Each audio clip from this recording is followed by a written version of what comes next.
Good evening, and welcome to the latest edition of Skills USA News. Coming up, a discussion on the issue of chronic absenteeism and what California schools are doing to combat this issue. Chronic absenteeism, according to the U.S. Department of Education, refers to when a student misses at least 10% of school, about 18 days or more, within a given school year. Prior to the COVID-19 pandemic, chronic absenteeism rates in California sat at around 12%, but in the school year immediately following the pandemic, 2021 to 2022, these numbers shot up to a frightening 30% statewide. Rates since then have dropped, with the 2023 to 2024 school year at a recorded 20% chronic absenteeism rate. Still, there is much work to be done before California can see a return to pre-pandemic levels. There's been a myriad of causes contributing to the rise of chronic absenteeism. Student or family illness is a common concern, with students or their family members requiring ample time away from school to recover or to tend to their loved ones. Transportation is a key concern as well, with many students unable to make it to school, whether it be due to the distance or financial situation. Poor school environments are another frequent motive behind chronic absenteeism, with many students shying away from school due to bullying or burnout.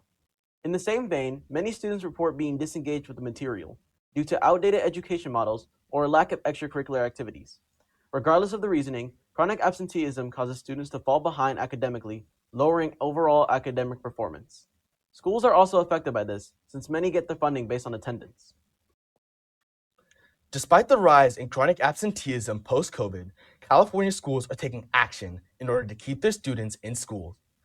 Most schools have online classwork for students to catch up if sick or caretaking, and many schools have begun issuing free Metro passes to students to take public transit to and from school, alleviating transportation stress for those who simply need a ride.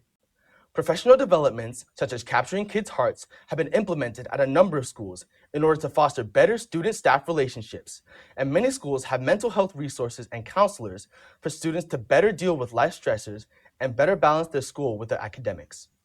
Finally, schools are improving education with a shift to an emphasis of project-based learning and the implementation of extracurriculars such as esports and Skills USA, allowing students to explore new educational opportunities while simultaneously preparing themselves for career readiness.